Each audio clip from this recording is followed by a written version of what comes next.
Hello to all the Atlanta United fans. My name is Jurgen Damm, and you are watching Scarves and Spike, an Atlanta United podcast.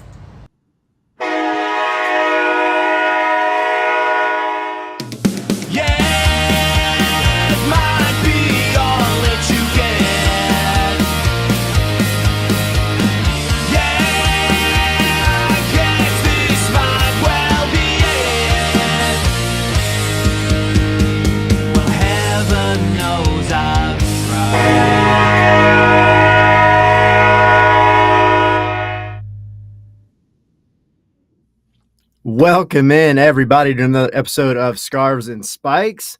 It is just me, Tyler Pilgrim, here with y'all tonight. It's been a busy summer, and life. Everybody's got stuff going on, so this is what we do. We tag team. We cover the team as much as possible.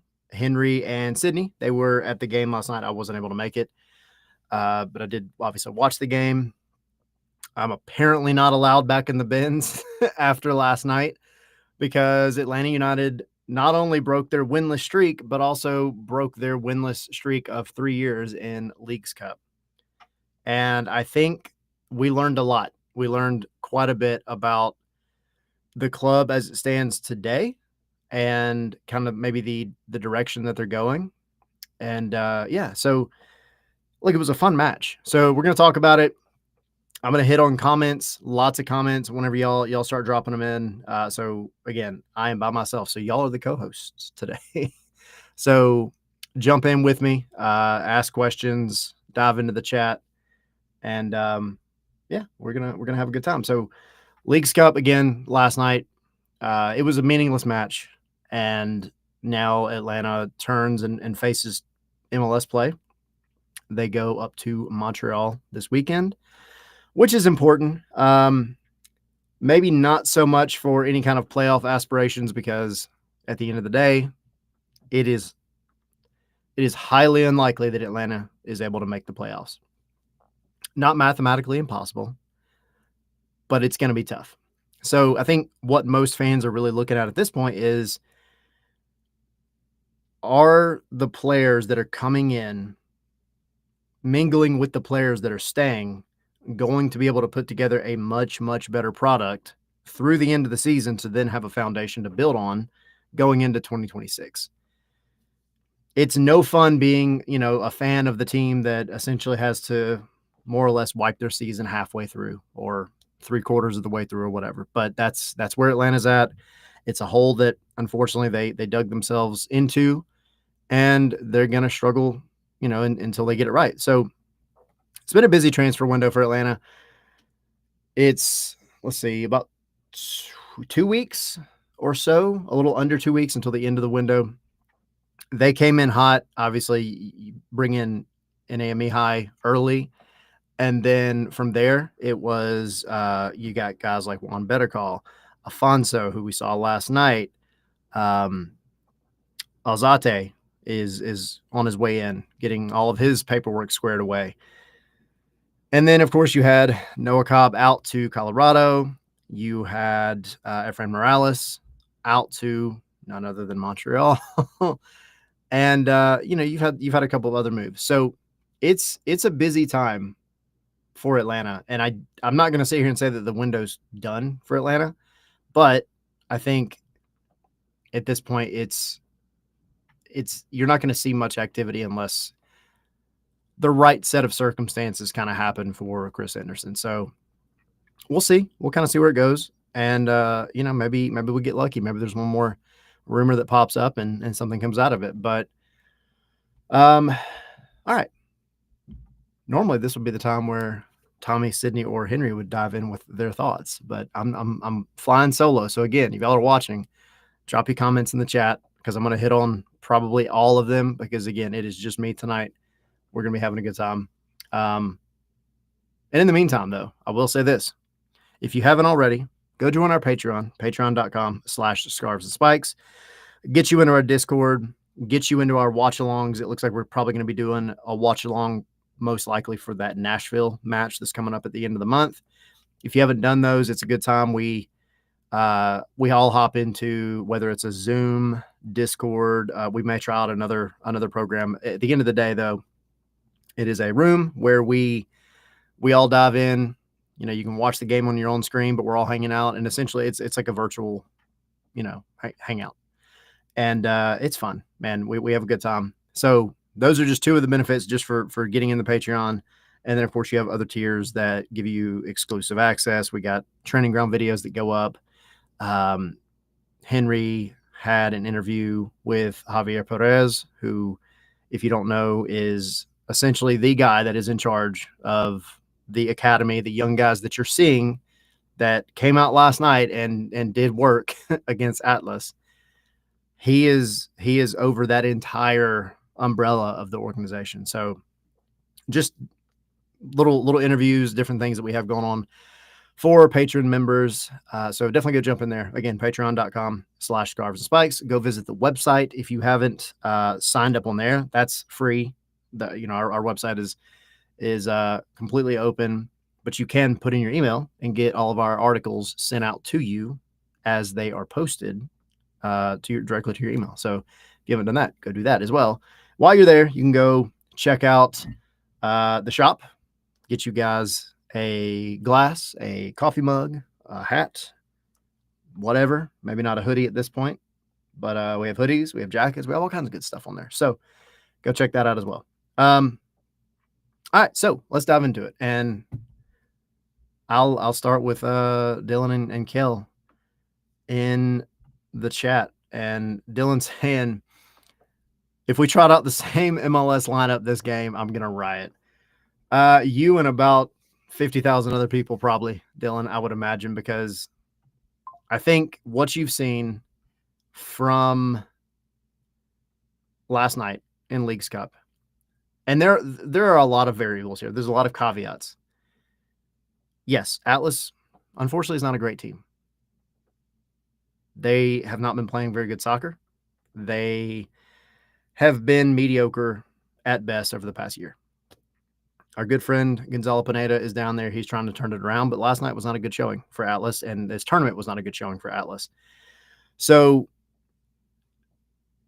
you can take that variable and do with it what you will. But at the end of the day, you are still going up against a top-tier Liga MX team, and you had guys come out and showed everything that they've been hyped up to be, and then some. It was an opportunity for, we always talk about that hunger with some of these young guys. We always talk about what they bring to the table, which is, fighting for the badge. It's fighting for the crest. It's showing that dog that's in them. And you saw it, man. Luke Brennan, he's been showing it for weeks now. The moments and the opportunities that he's received over the past, 3 weeks or so, he's grabbed it by the horns, man. And it's been so great to see. Last night, he finally gets rewarded. He's been robbed of a couple of assists and very close to some goals. But the interchange that he had with Alexei Miranchuk last night for that goal was absolutely like chef's kiss. You haven't seen much of that lately. What you get out of Luke Brennan is a kid that's not afraid to take on guys 1v1. He's not afraid to get involved in the attack. He's not afraid to, throw the dark arts out there a little bit and get in people's ear. Like he's very much coming into his own as a what I think should be an absolute starter for this team as it stands right now. Obviously, you have Afonso, who came on. And of course, like typically his position is as a left winger or maybe a striker. But man, Luke Brennan, he did work last night, and it was so much fun to see. Jaden Hibbert, who we've also talked about a fair amount over the past month or so, because he did get that run out recently. And, these are players that fans, like, we try to talk about these guys on the show all the time. We try to talk about it with our twos coverage. We try to talk about it as much as possible, because we don't just cover the first team. We cover the academy, the twos, everything. So we can shout it from the rooftops, but at the end of the day, until people see it in action, it doesn't make much of a difference. And they got to see Jaden Hibbert a couple of times now. And I thought last night he was outstanding. I mean, he had a mistake that led to a turnover. It was a little dicey, but nothing happened. But he absolutely stopped a handful of shots last night and looked good doing it. So I think, and again, that's just two of the, how many was it, 6 or 7 that you really got to see a lot of last night, as opposed to spot minutes that you typically see. Cayman Togashi, I've been hyping this guy up all season long. And yeah, Broad Street Barker saying 9 saves for Jaden Hibbert. But yeah, Cayman Togashi, man. Again, talking about our twos coverage, Cayman Togashi has been one of the most consistently good players for the twos all season. He is a ball of energy. The guy just is everywhere. And if you watched him last night, you saw he is everywhere. But he's not that type of striker that I think feels uncomfortable having to drop back and get involved in the play, but he's also not uncomfortable hanging out up at the top of the box and waiting for his opportunity. He's very well-rounded, and I think he's super underrated. And what you saw last night was this guy go up for a ball, and I mean, you talk about a thunderous header. Was it that one that just, it strikes the ground so hard that if it wasn't on target, it would be going over? No, it was perfectly placed. He could not have put that ball in a better spot. And that is finesse that you haven't seen out of many of the first team players, not just this season, but going back a couple of seasons. So, Cayman Togashi's goal, that was like the icing on the cake at that point. But like, what you saw was his talent, and it was so much fun to see just him, come in late and just immediately get involved. Let's see. And I'm going to hit on some of the comments here in a minute. Why are they not showing his assist? Anyway. So then you have Nick Sesek, who stepped in over at right back. Kind of expected him to be a center back, but obviously you started Gregerson, you started Ron Hernandez, you started Brooks Lennon. So, but Nick, I mean, interestingly enough, one of the highest rated players, I'm looking at FOTMob now, one of the highest rated players on the night. Saba was up there, higher than him. Jamal Tiari was higher than him. Luke Brennan, slightly higher than him. And he was, I'm sorry. Yeah, Saba. And then Jaden Hibbert was higher than him. So, you got to see Sesak, which I thought was really cool. Again, another twos player that a lot of folks, if they're not paying attention to, again, the twos or our coverage or Soccer Down Here's coverage, you're not hearing that name very often. And then Sal Mazzaferro, he came in the 69th minute. And of course, we talked about Afonso. Cooper Sanchez got to make his appearance last night, at the very end. So but what you got out of all of them was some energy. And again, we talk about that ex-dog. They all showed it. They had their opportunity. Kenny Miller during the week talked about, these, and they even mentioned on the broadcast last night, but talked about like a lot of guys are going to get opportunities, and not a single one of them missed. Not a single one of them missed last night. So the frustrating aspect of it is, where has this been all season long? But you take what you can get. This right here is something to build on. This right here is if these players can get minutes going forward, and I get, roster rules, you're not going to be able to throw the same lineup out here in the future necessarily, at least in the near future. But if you can get some of these guys playing this way on a consistent basis, then the future of Atlanta is actually way brighter than people might expect right now. Right now, looking at MLS play, it's rough. And Donnell saying in the chat, Atlanta's going to win at Montreal, snapping that road loss streak. Man, from your mouth to God's ears, let's go. I hope so. And we'll talk about Montreal in a minute. But yeah, it's much brighter than folks, I think, kind of expect right now, because yeah, it's been a crap show of a season. You ask anybody at the club, and they're going to say the same thing. It's not what anybody expected. But I mean, you got in Jordan saying it. He said, I saw passion for the crest and kids who gave a blank. Absolutely. And I said it on Spaces last night. Fighting for the badge, showing passion, showing why you're here and how much you want to stay here and be a part of a winning club, that right there beats talent every day of the week, every single day. And I hear people screaming right now, like, well, what about guys like Lionel Messi? Well, look what happened last year in the playoffs with Atlanta. That team wanted it more. They wanted it way more than Miami did. And for all of the superpowers that Lionel Messi has, it wasn't enough to do the job. So I think, again, there's positives like these young guys, these kids. We always say play the kids. Like there's something there that you really have to look forward to. And my God, we've been shouting it from the rooftops for so freaking long. And I put the tweet out last night. I was like, I feel so vindicated. I get it. Atlas is not a great soccer team, but it doesn't matter. That doesn't matter. They're still a professional soccer team, and you dumped 4 on them, and you made them look pretty silly. Man, these are good signs. Really good signs. Saba needed last night so bad. That was a banger of a free kick. And it wasn't just that, though. He played his rear end off. Super happy for Saba. There again, you talking about one of the senior players, the guys that have been starters that you cut them open and they bleed, obviously red, but black and gold. Saba's one of them. Ronald Hernandez is another one. Are they flawless? Not even a little bit. But you saw what they have to bring to the table again in this match last night. Slish, still killing it. Slish has been one of the most consistent players over the past 2 months on the team, period. So, man, it's just nice to talk about a win for once. That's why I'm spending so much time on it. But it makes me happy. It makes the fans happy. Hey, Andrew, last night's win was like watching our home side go ultra instinct for once. It's nice. It's actually nice to see this.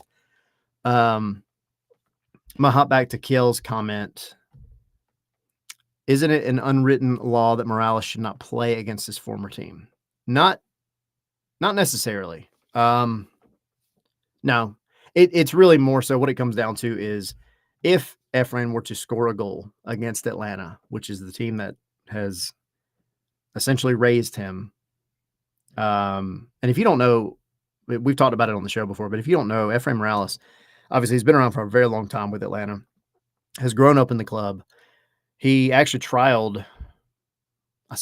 He was sent over to a camp with I believe it was Manchester United in 2019, I believe.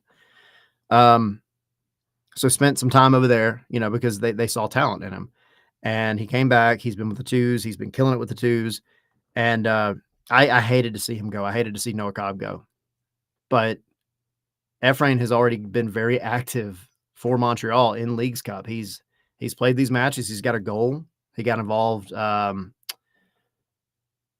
night before last, I believe they played. And, got himself booked with a yellow card. I mean, he's stepping up there and showing why he was so beloved by the fans here, just in the short time that he really played with the first team. But I think at the end of the day, to answer the question, no, he can play. He will. I'm sure he will play. But if he scores, obviously that's when it becomes one of those things where you don't really want to go and then celebrate against your old club. That typically is pretty bad taste, unless you left on a bad note. Like it's happened. It's happened in MLS this year. We've seen it happen, but I don't think he necessarily left on bad terms. I know he was kind of upset because obviously he was a student at Georgia Tech, and he came out and said that like this whole transfer saga has kind of given him some anxiety because like he's in school, and then now boom, he's shipped up to Montreal. But that's not out of the realm of what soccer clubs do. That is business. That's part of the game. You know that when you sign contracts.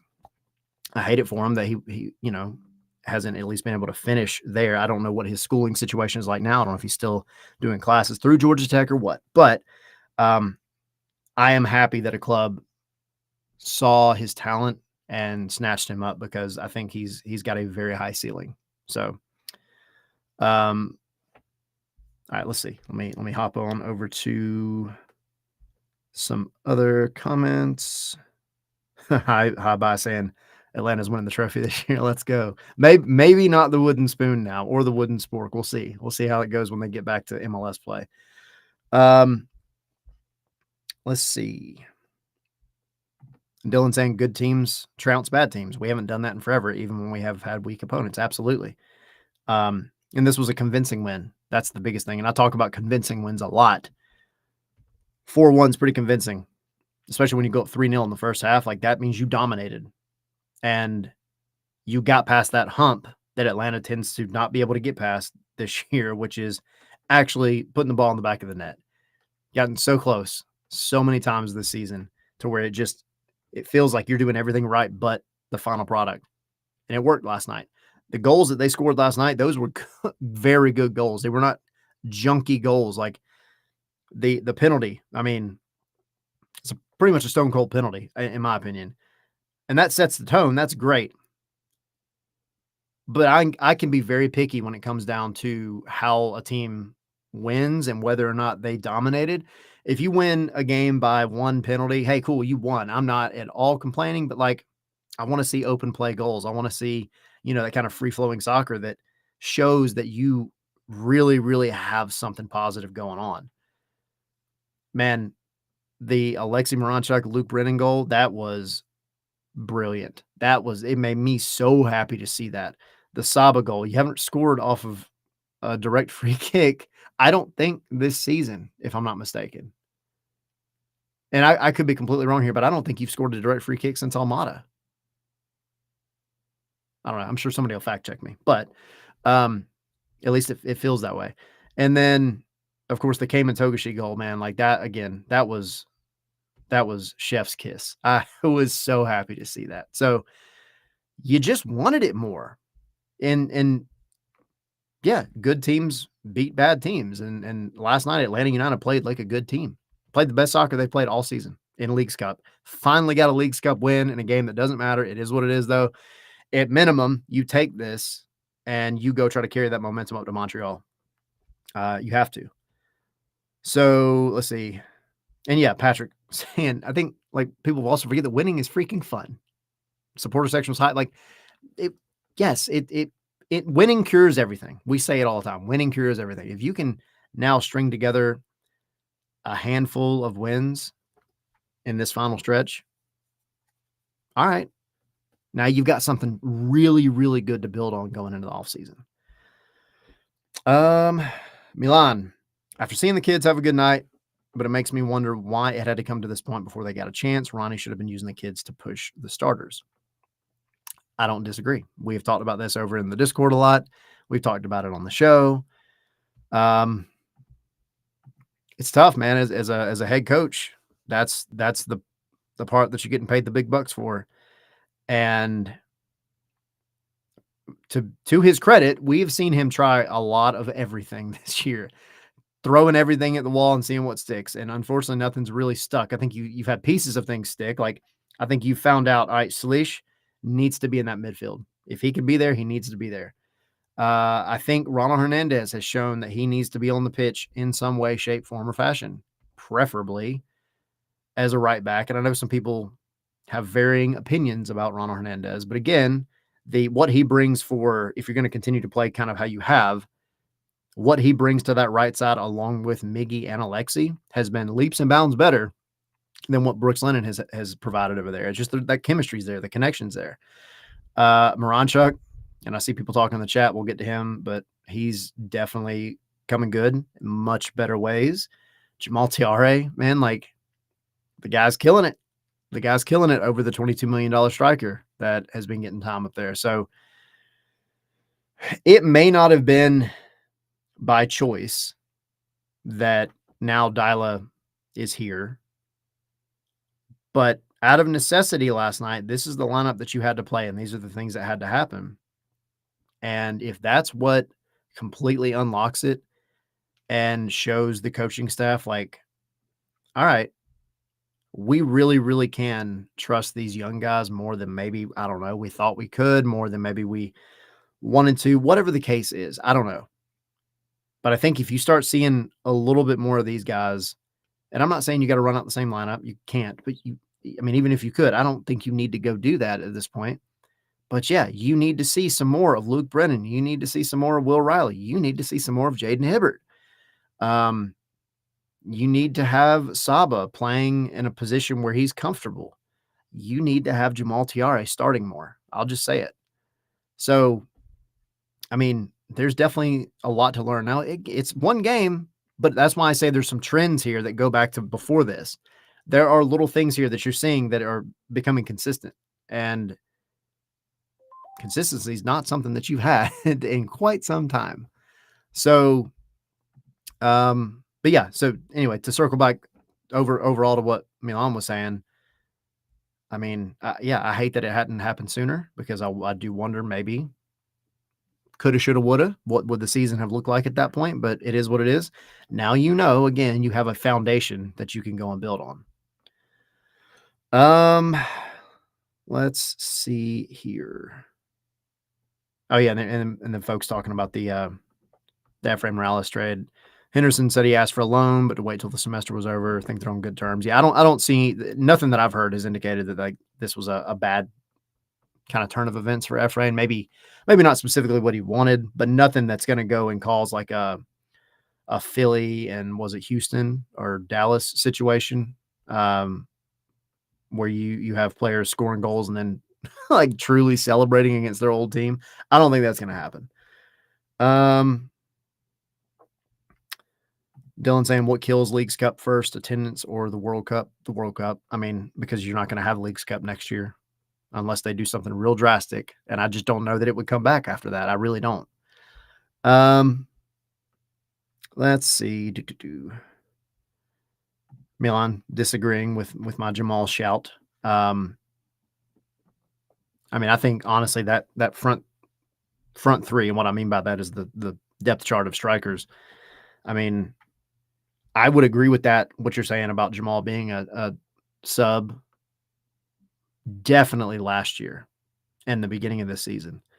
But I think at this point, he's shown that he's become, I think, more than just a super sub. Now, I'm not opposed to continuing to use him as a quote unquote super sub. Latte Lath has got to start scoring goals. Now, to be fair, I mean, kind of got a little bit back on track before last night, but it's not been $22 million worthy at this point. So, and then you have Keima Togashi come in and finally show everybody what I've been screaming from the rooftops all season about him. And then what about maybe throwing, two of them on at the same time occasionally and having a true two striker setup? Keima Togashi has, to a degree, been a part of that for the twos, and he's excelled at that as well. So, I mean, we'll see. We'll kind of see how it goes. And yeah, Goat Soccer saying like Latte Lath is just not really performing. I mean, he's not. And that can turn around, at any moment. I'll go back to some of the comments before. Maybe this is the moment that a lot of these guys that didn't get time last night or watched from home or whatever, maybe this is the moment that they look at what happened and say, dang, like, I got to watch my back because these young kids, they want it. And they're going to be coming for these starting spots. So we'll see. And yeah, Milan, maybe Jamal is who pushes Latte Lath. That'd be great. Absolutely. Saying he's not performing, but we have last year's data to show that Jamal isn't a long-term starter. Yeah, I do feel like he's been a lot more sturdy this year. He's not getting injured like he was last year, which has been great. You look at his goals per minute, and it's phenomenal, which is great. But yeah, Goat Soccer saying we've both been screaming about Togashi. Milan talking about Togashi. A lot of people really liked what they saw to Keima Togashi last night. I hope they pick up that option and keep him around. And you saw what it meant to him last night. You saw somebody, I think whoever it was back earlier, and I just don't remember at the time, but maybe it was Jordan or Andrew. Yeah, Andrew. Talking about going Ultra Instinct. Like, that's the one that you need to throw the GIF on of the Super Saiyan or Ultra Instinct thing is what came in, because he provided you the perfect little clip last night after he scored that goal. He was thrilled. And you see what it meant to him. he's been doing well with the twos, but there's nothing like, I mean, I get that the place was more or less empty last night, but that is still a heck of a place to score an MLS goal inside Mercedes-Benz Stadium. And to do it like that, to go and because it's not like Cayman Toga, she's like a super tall guy, to rise up the way he did and put that header essentially into the top corner the way he did, and that's talent. And that's not even including all the other buzzing around and everything else he did to get involved in the game. So again, Sesak as well, just killed it. And yes, and for I always say, let the praise be as loud as the criticism. Take a drink. Alexei Miranchuk has been one of the best players on this team over the past, I'll say, 3 weeks. He's finding something that's working for him. And I don't know that I can pinpoint anything specific other than maybe being a lot more willing to make more runs, being a lot more willing to take shots, and being a lot more willing to make the unsafe pass. Maybe that's not the best word, but the risky pass, because he has the talent to do it. But whatever it is, it's working for him. He's found it. And that's where I hold on to that little bit of belief. And I know it's the belief that kills you, but that little bit of belief that says, all right, like we know Latte Lath has serious talent. We know Miguel Almiron has serious talent.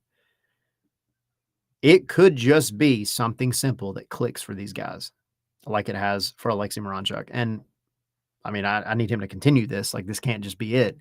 But this is a massive step in the right direction. Now, does it erase the past calendar year worth of maybe not the best? No, but again, step in the right direction. Let's go. So, Jason's saying Gonzo's got to be down bad after getting thumped by this awful team. I mean, I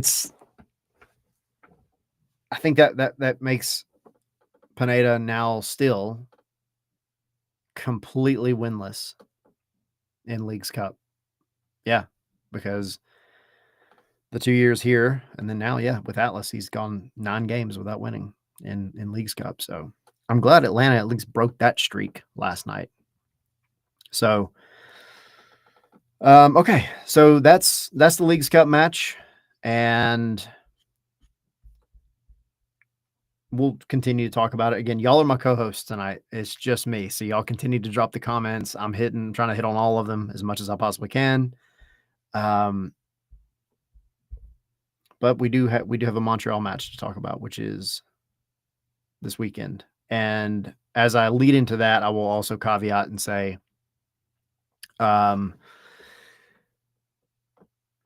the Nashville match is most likely going to be the one that we do the watch along for.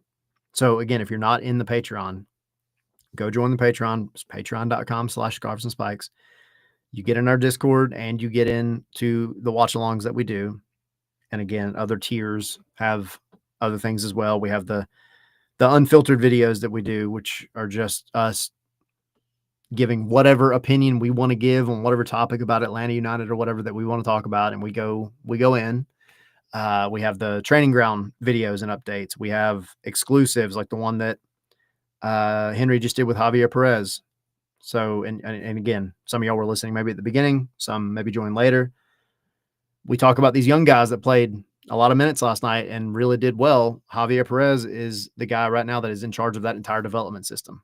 So it's a good interview, and he's working on some stuff with that interview, but you can, if you're part of Patreon, you can go check that actual interview out now.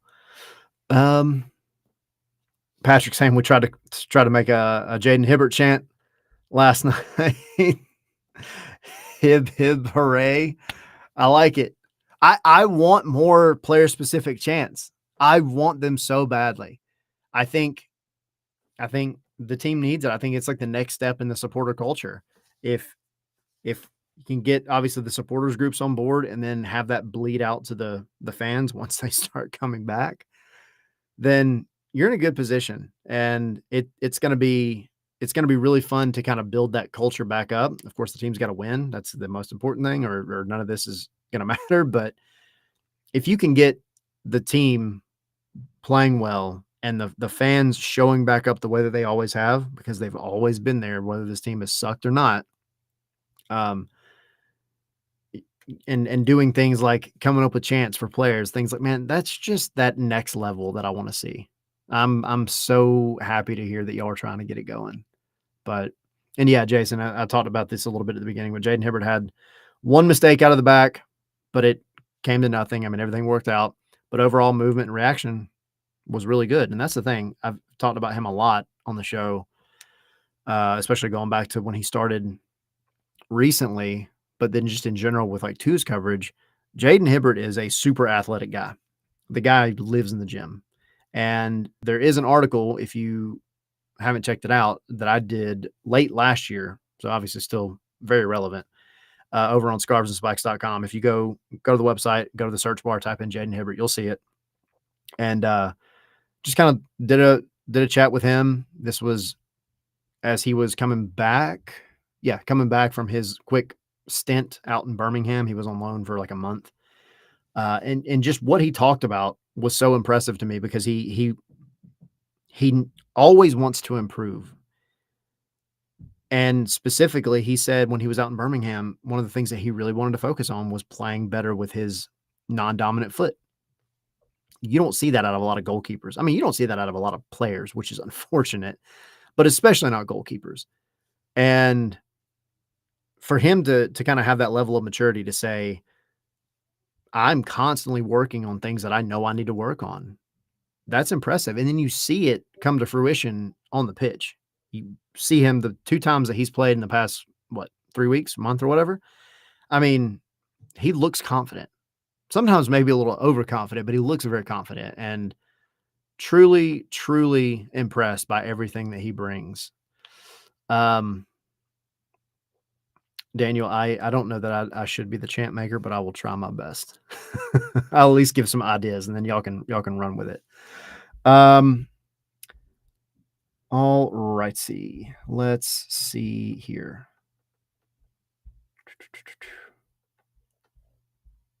All right. All right. So is it Rocio Martinez? If I got your name wrong, call me out. Totally fine. But in the chat saying, new fan here. What in the world happened in the Montreal versus Atlanta United August 4th, 2021 match? Let me tell you. I will tell you really quick. There was a little bit of a coming together. And I remember this distinctly because it irritated me so much. So they're up at Stade Saputo. You had it was actually a really good game. Really, really good game. Montreal goes up early, and I'm looking at the times just so I have it, but they go up early in the second half, 53rd minute, and then they snag another one, make it 2-0 in the 63rd minute. 2 minutes later, Joseph Martinez scores, and then Marcelino Moreno converts a penalty short time after that. So he's 2-2. The penalty came off of, I think, Rudy Camacho. Yeah. And he got a red. So then what you had happened a short time later, and this was in the 82nd minute, Victor Wanyama and Joseph Martinez got into it. Yeah, Justin, this was the Joseph fight.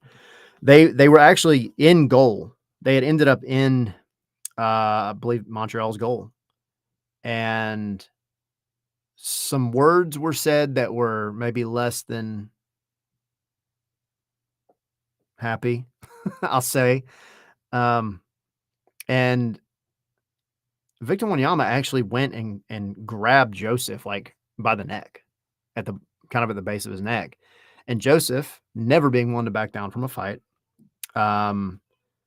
then kind of did the same thing. So they're both essentially holding each other by the neck, and they're scuffling in the goal.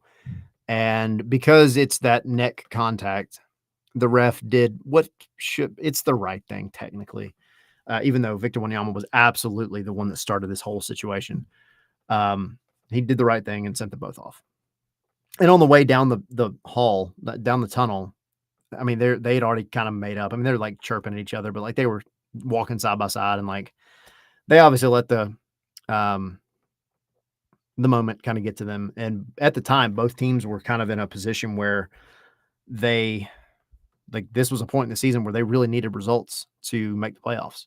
And so there was a lot of emotion involved in that one. So anyway, that's your very short and quick story, Rocio, with kind of how that whole thing happened. So the thing about anytime Atlanta goes to Stade Saputo, anytime they go to Montreal, it's never boring. I mean, if you're a neutral, and you should watch this match just because it's going to be a crap show. I guarantee you it's going to be a crap show. Every single time Atlanta goes up there, some weird crap happens. So that is that specific one, though. That's why when you look at the head-to-head over the past couple of years between these two teams, that's why that one had multiple red cards. So, yeah, we'll dive in. Let's see.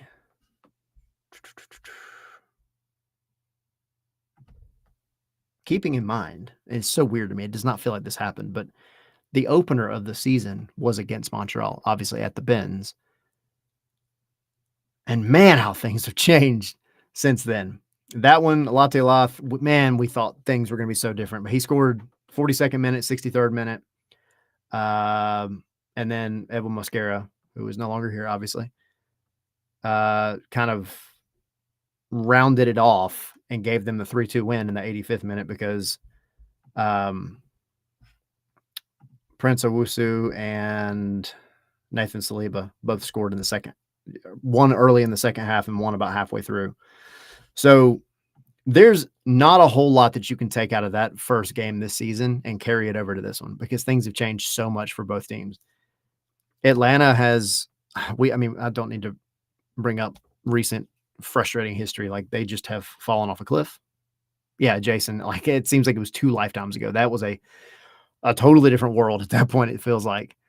And it's been a struggle. It's been a downhill kind of ride ever since for Atlanta. Montreal, not much better, but they did go and they're trying to make some serious moves to get themselves out of the funk that they're in because they've been struggling as well. Right now, Omar's crap show sounds too literal. I won't read the second part, but Montreal's sitting on essentially 1 win behind in terms of points on the table behind Atlanta. So Atlanta sitting on 21 points. They're just under, based on tiebreakers, Toronto, who also has 21 points. Right behind Atlanta in 14th place on 19 points with a negative 27 goal differential. I didn't realize it was that bad, is DC. And then behind them, 1 point behind them, is Montreal. Montreal's last 5 matches, they have had a 2-1 loss versus Puebla, a 2-1 loss versus Toluca, a 1-1 draw against Leon, which is actually pretty good. They won 3-1 over New England, and then they got beat 2-0 by Chicago Fire. They've not been a great team, but they've been making some changes. They've been making some moves. And I don't think this is going to be one of those matches where you come away with like a 0-0 draw. I really don't. I think both teams have maybe figured something out that kind of works for them, at least better than it was 2-3 months ago. And so I fully believe this one has all the makings of being like another 3-2 type situation. That might be the only similarity that you could compare to the opening match of the season. But that's kind of where both of these teams are. I mean, they're fighting essentially for pride at this point. To lay it all out, Montreal, again, on 18 points, and they've played one more game than Atlanta. To get to the play-in game, you have to hit 35 points. So almost double where Montreal is at. And then Atlanta, again, they're only 1 win ahead. They're on 21 points. It is not impossible. It is not impossible for Atlanta to make that play-in game. but it is highly unlikely. You would have to hope that the Fire and the Red Bulls kind of just fall apart, because those are really your two main threats kind of at that edge of the Eastern Conference. But at the end of the day, if Atlanta wants to do anything, and I know most people have written this off entirely, they've got to win their games. They have to win their games. Montreal is a very winnable match, and I understand it's on the road, but like, Montreal is also not a good team. They just have had some things that are being adjusted, and I think they're actually playing better than they were at the beginning of the season, but that feel like it's too far gone for them at this point. So we'll see. Daniel saying, hang on, let me put it up on the screen. Maybe I'm trying. He said, did Henry not come because he would crash out from the games before the Atlas game and the MLS season? No, he's busy. Everybody's busy tonight. It's just one of those kind of things. Jason saying, not surprisingly, I believe last night's attendance was the lowest ever at the Benz, 22,342. It was a ghost town. Yeah. And again, when we put out the attendance numbers, that is tickets sold. That is not butts in seats, which I know has been a point of contention amongst some people. I mean, it is what it is, but we all know that there was not 22,000 people in that stadium last night. But I mean, I think I don't know, man, it's maybe 5,000, 7,000, something like that. But that's just kind of where it's at. I mean, Leagues Cup, we already know is going to be a much lesser attended set of matches, just as the Open Cup is. It's never been that great. I won't say never. Some of the matches early on were decent. Cruz Azul, that match was crazy, but like half the stadium was Cruz Azul fans. So maybe that doesn't count, but they showed well, and that's cool. But this one, I mean, again, a lot of your goodwill for the season has gone. So, yeah, I know, Jason. It's I've written it off as well. There's one thing that I want to see out of the rest of the season. And for everybody listening after the fact, Jason's just saying, let's not do the mathematically possible stuff for the playoffs. It ain't happening. No, you're absolutely right. It's going to be a struggle. I want to see this team play competent football for the rest of the season. I want to see the new guys come in, be effective. I want to see individual players playing well. I want to see good first touches. I want to see, the good vision to be able to see and make passes that need to be made. I want to see just the passion for the badge. I want to see those kind of things. I want to see something that's going to give you a foundation going forward into 2026. I mean, if they make playoffs, cool. But yeah, it ain't. It's very, very unlikely. Going to the next one. Patrick, I'm always also praying for the Red Bulls to fall apart. I would love to see the Red Bulls fall apart every single day. Let's see. All right. So Omar saying, why does this organization not value Jaden Hibbert enough to start him? Listen, I'm taking another drink. I don't think it's a matter that they don't value him. I actually think they value him a lot. Talking with people at the club, people love Jaden Hibbert. I think you have a goalkeeper who is a legend. We know this. And I don't think has been bad this season. I don't think Brad Guzan has been bad this season. I really don't. He is in a position now where it makes sense from a maybe pride standpoint to let him finish out the season for the exact reason that we just talked about, and that is it's very unlikely that Atlanta makes the playoffs. And you got to think this is probably his last season. He probably retires or something happens with maybe staying around to be a coach. I actually feel like he probably ends up being an announcer, but it doesn't matter. If he wants to play, it's going to be very difficult for the club to not let him play. Now, that being said, there's only one person who can make that decision, and that is Ronnie Dyla. And I agree with what everybody's saying in the chat and everywhere else.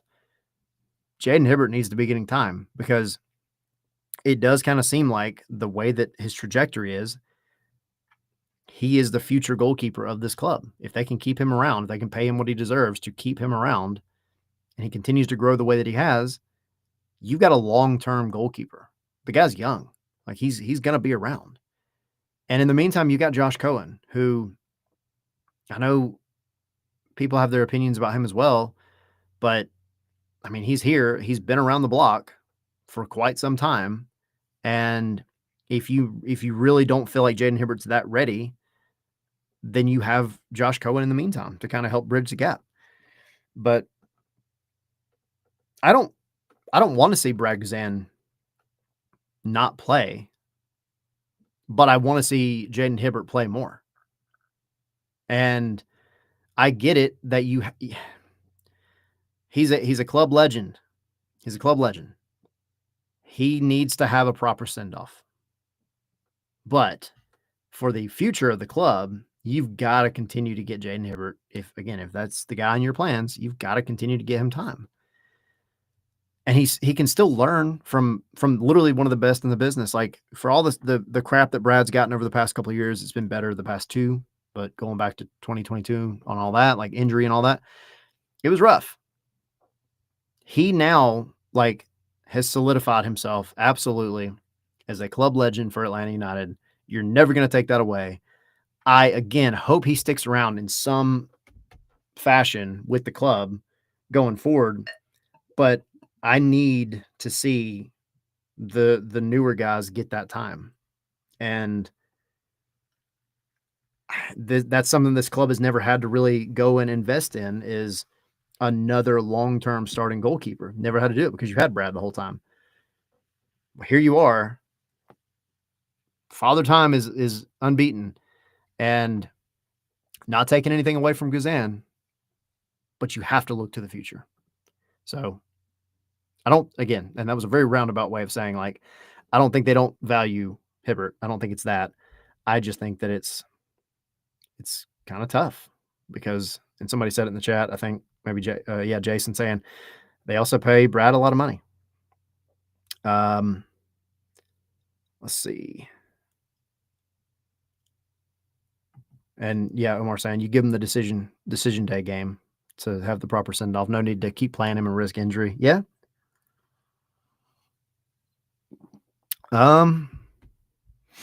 Jason saying maybe once they are officially eliminated from the playoff hunt, they can give more of the kids a run. I mean, yeah, I would hope so. I mean, I would hope it would happen before that, considering what you had last night. Last night, again, was really, really, really fun. And at some point, you have to hop in and trust in these young guys to just run it out and give you a solid 90-minute performance. Because last night, and I'm just going to say it, I know there are variables, but last night was the most complete 90-minute performance this club has had in the year 2025, period. So you definitely have some decisions to make. But going back to what Dylan said at the beginning of the show, you can't go straight back to the same MLS lineup that you've run out more or less over the past 6 months. You've got to continue. I mean, again, Luke Brendan to me is a lock, but I think you've got to start pushing guys like Will Riley to start with Slish. You have to, I think, really think about keeping Ronald Hernandez at the right back position. I think you got to figure out how you keep Saba on the pitch. And if that does mean you might have to bench Miggy for at least some of the game, you might have to make that hard decision, because at the end of the day, winning is what matters. And this is easier said than done, but the feelings and all that kind of stuff, they don't matter. I mean, they are a factor, but this is a results-based business. And if having your DP come off the bench in the 45th minute to be effective is what you need to do. Hey man, this is a team sport. Just because you're not starting the game doesn't mean you're not super effective. Like you've got to figure out a way to make all these guys work together. Saba, I think, is most effective for about 45 minutes anyway. That's just how he is. Now he can run nonstop with the best of them. So can Miggy. But if you have to start making those difficult decisions, like starting one and then pulling that one off at the half or at the 60th minute, then you have to do that. There's nothing wrong with that. Go back to the early years. Like you look at the first ever, and I think it was maybe Daniel asking me earlier to name seven of the original players. Your very first DP, Tito Villalba, was essentially a super sub for a lot of his time here. And what a super sub he was. If for the rest of the year you have to kind of switch things up and have a guy like Miggy or Latte Lath or whoever, and I know it's very unlikely Milan saying Miggy has the armband, he's not getting benched. I don't think so. But start the game with Miggy and then bring Saba in earlier. And I don't mean on the far left. I mean, put him in the position that where he actually needs to be. And I think at minimum, you have a guy coming on who's going to outrun everybody because he's going to be running at tired legs. And that's just how he is. But on the right, he's so much more effective. Miggy, in the meantime, is going to give that the defensive left side, absolute hell. And he's going to make it easier for Saba to then come in and clean up everything after the fact. So I think, again, it's a team sport. You know, you've got more than 11 players. You have multiple subs in a game. I think sometimes the subs just need to be simpler. It can be a like for like. Miggy out, Saba in, and, Latte Lath out, Jamal in, and let's go to town. So anyway, we'll see. We'll kind of see how Dyla looks at it for the rest of the year. But I do think that I say all that to say you have young guys here that you really, really need to start using a lot more often. I would love to see more of Nick. Again, I would love to see more Will Riley. You've got Mihai coming in. And then, of course, you've got players that we haven't even seen yet. You've got Alzate. You've got Juan Beracall. You've got guys that, these are unknowns. These are variables that we don't know much about yet. And that right there also could change the entire trajectory of a team. It's the little things. It's not necessarily wholesale changes all the time. And it's just getting those pieces right, which frees up space for the guys up front to go do their job. I go back to a couple months ago, I had Parky on here, and we chatted about a variety of things. But one of the things that he said about guys like Miggy and Latte Lath was, as a defender, you should look at having those kind of guys on your team as a privilege, because you know that if you give them the time and space, most of the time, if you give them the time and the space to go do their job, to have the freedom to go, play that kind of fast-paced, open-ended soccer, they're going to do well with it. But you have to give them that time and space. And he said back when Miggy was here the first time and they were playing together, 2017, 2018, all the defenders, they knew they were going to work extra hard. They were going to run an extra half mile, mile and a half during a match to make up for Miggy not having, because they didn't want him to, having to drop back and help defend. Because you think about it, if you got a guy like Miggy or a guy like Latte Lath with their speed, think back to the Miggy and Joseph days, you had, at any given moment, Atlanta could ping one ball to the center circle or somewhere around it, and you had Miguel Almiron and Joseph Martinez off to the races, and it was usually a good thing.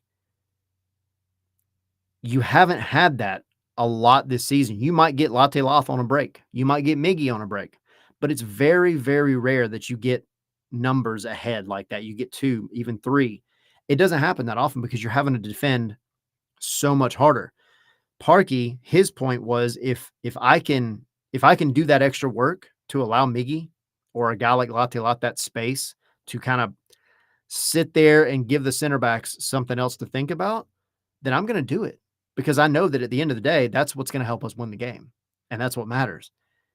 And now you've got guys, I think, that are coming in with that very similar mentality. Mihai seems very, very similar in the way that he approaches the game, with kind of not only being a leader, but putting in that extra work to do what he's got to do.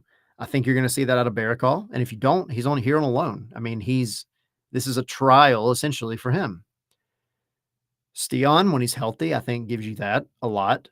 Slish is definitely showing that. And if everything that we've heard about Steven Alzate is kind of going to come to fruition, all of those things help you open up the attack for this team. And it might just be that's the thing that needs to happen to unlock the attack in this team.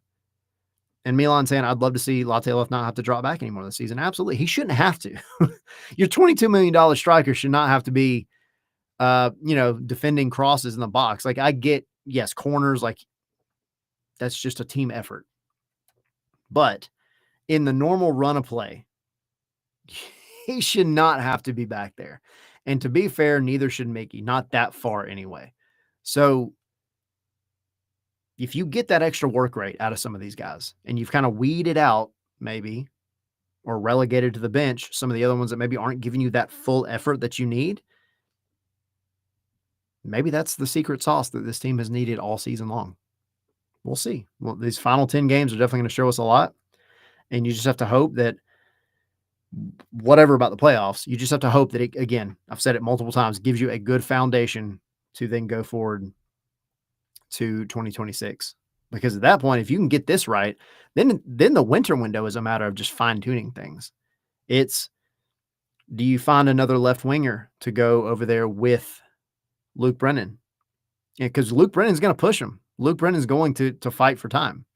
And in my opinion, right now, that's his spot to lose.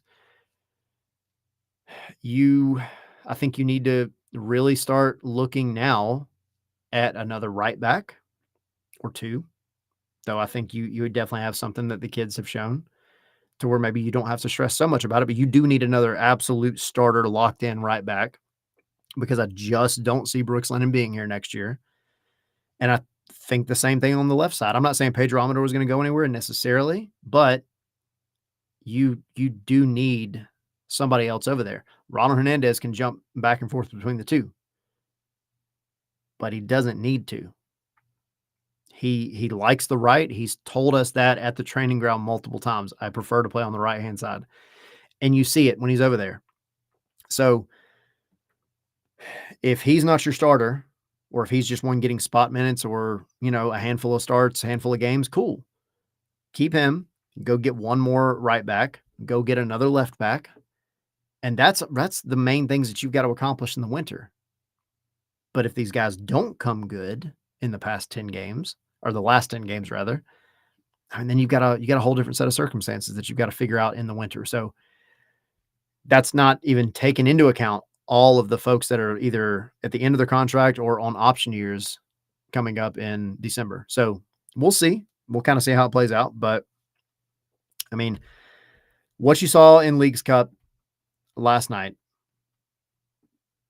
and then the kind of unknown variable of, do these new players that are coming in, do they genuinely make this team way better? I think it gives you some light at the end of the tunnel to be optimistic going into 2026, even going into the end of this season.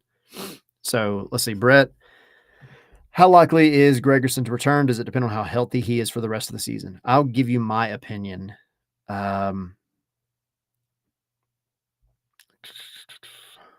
I think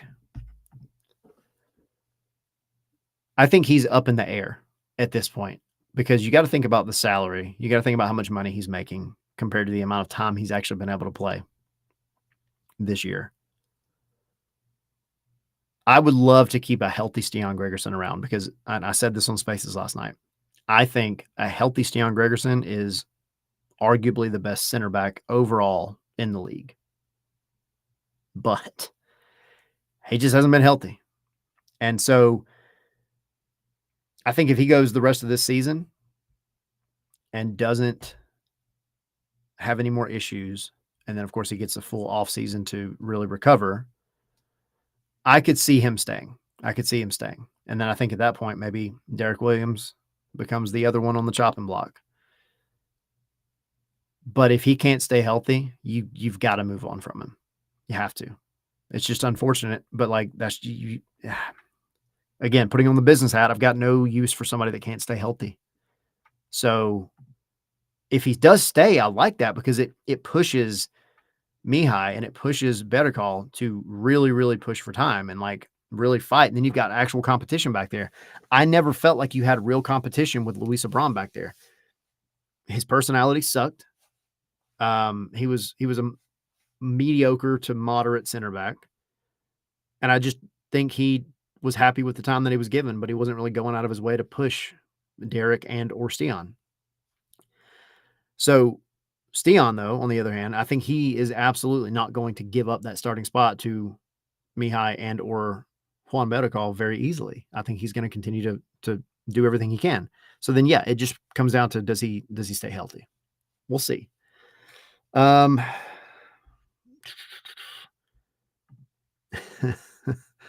The Chig saying I'm the reason we won last night. He said I saw the lineup and didn't watch the game and we won, so I'll never watch a game again. Sacrifices must be made. Yeah, I said that at the beginning of the show. I actually wasn't in the bins last night, and I don't know that I'm ever going to be allowed back. So we'll see. Let's see. Milan responding to Brett saying, it's admirable that he's trying to do anything to help the team. It's just not something that works. When Latte Loth wins a ball after dropping back, there's no one over the top to take his place. It's going back to the Mickey and Latte Loth kind of conversation. And then Milan saying, I think letting the young center backs go means they want to bring Stian back. I think they would like to.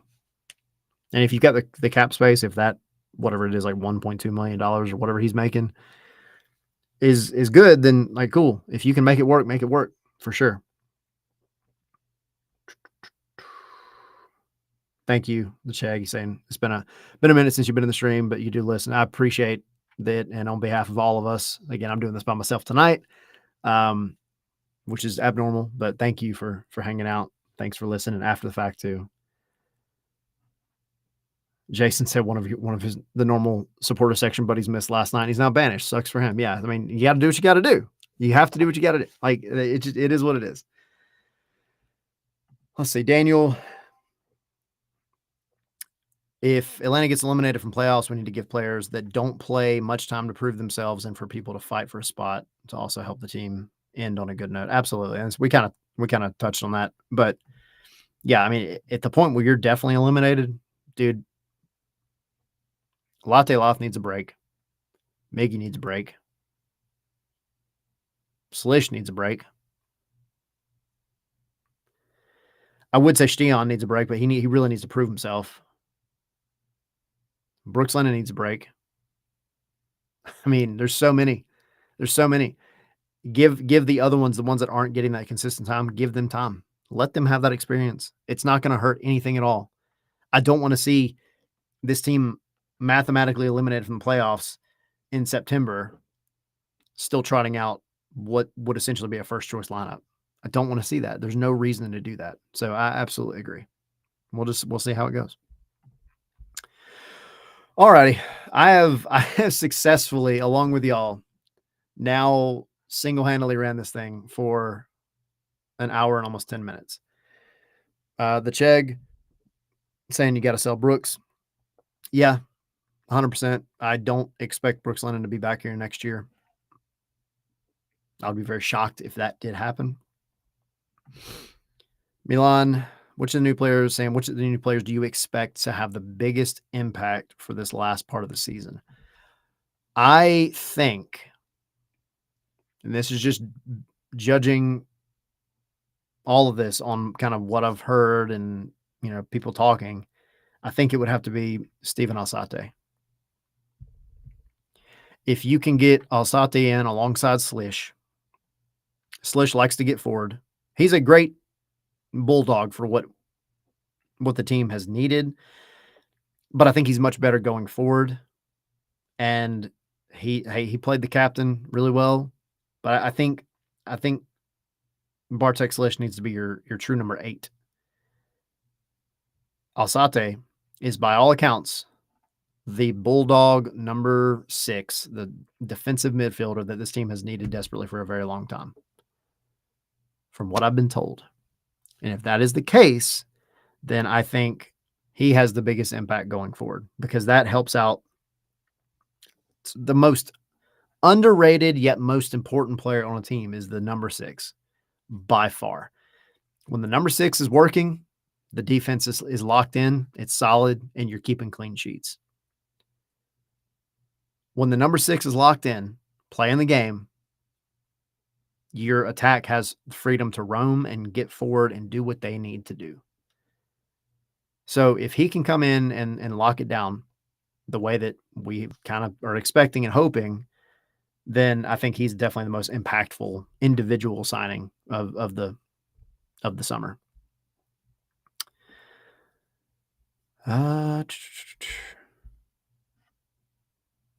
And the check saying Hernandez and Miggy need to build upon that chemistry they already have. Absolutely. I've definitely been harping on the chemistry between them and Alexi with them, to be fair.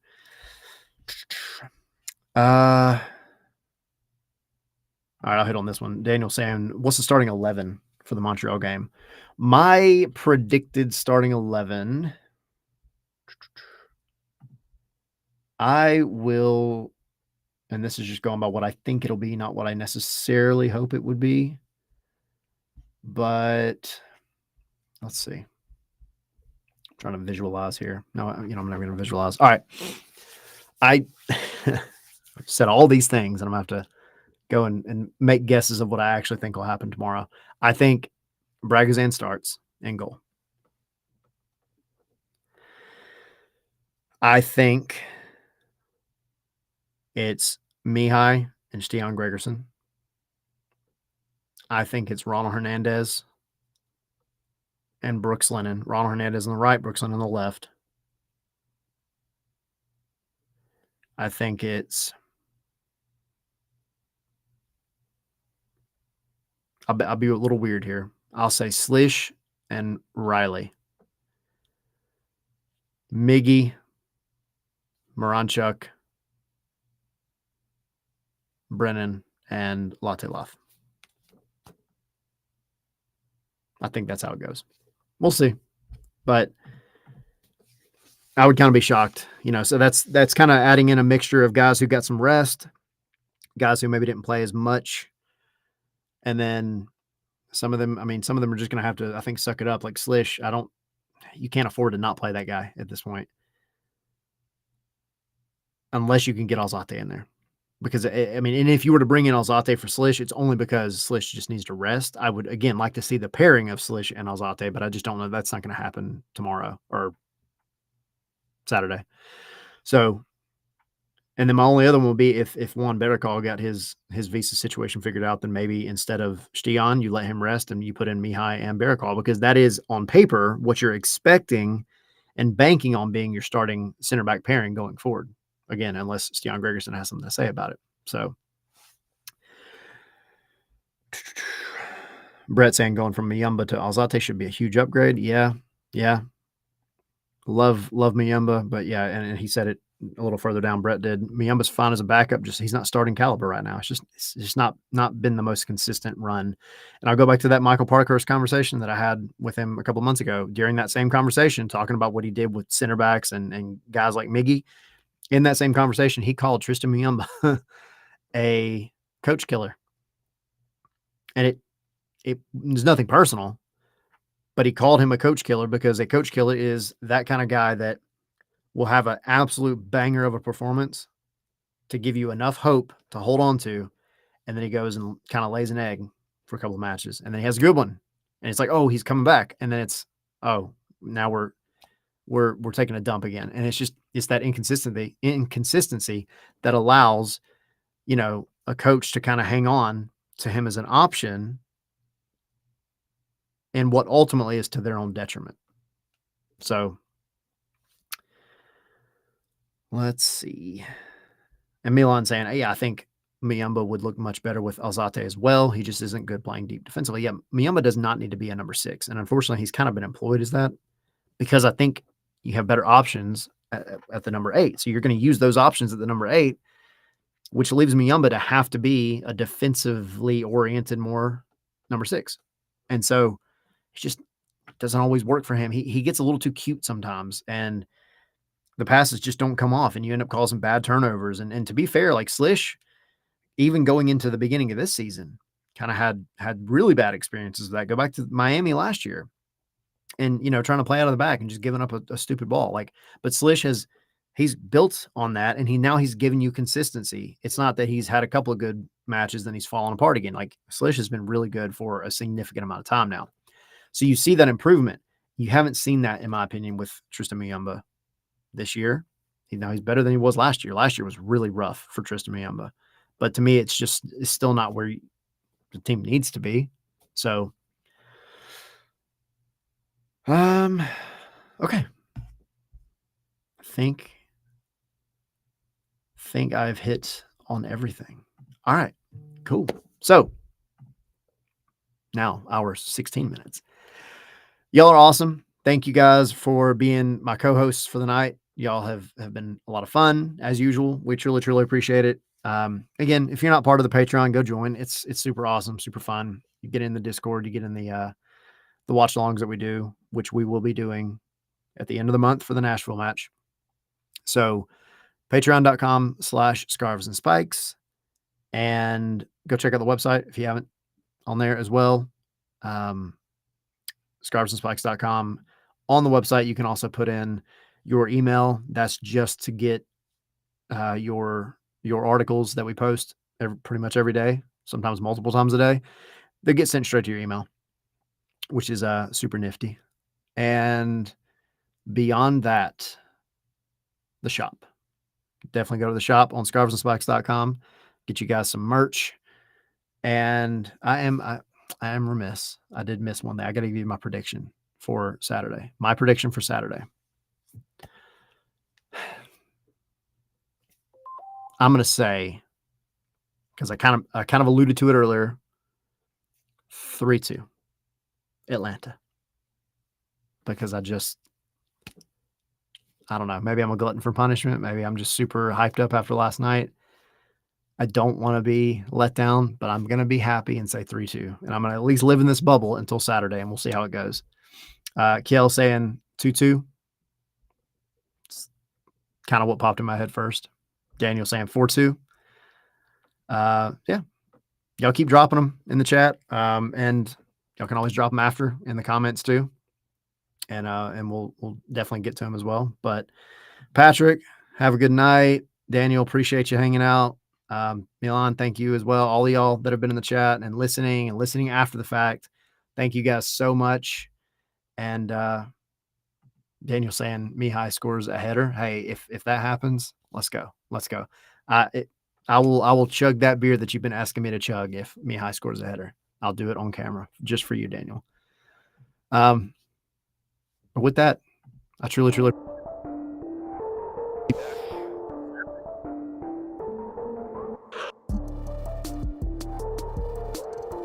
What are we doing here? I'm getting messages. Oh, okay. People are talking crap. Anyway, look at this. This is what happens. Getting texts. I'm trying to do an outro, and I'm having people message me. All right, y'all. We'll talk to y'all. Yes, Saturday pre-match show, 6:30. We'll be back for Spaces after the fact, and reactions on Sunday, and MLS Monday on Monday. We'll get back to it. Y'all have a good one.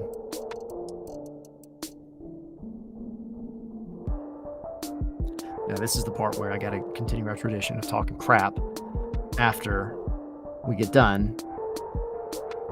I'm going to finally finish this beer that I opened like 30 minutes ago. I'm not chugging it yet, Daniel. But again, if Mihai scores a header on Saturday, I absolutely will chug a beer. I promise. Don't let the hope die out, y'all. Don't let it die.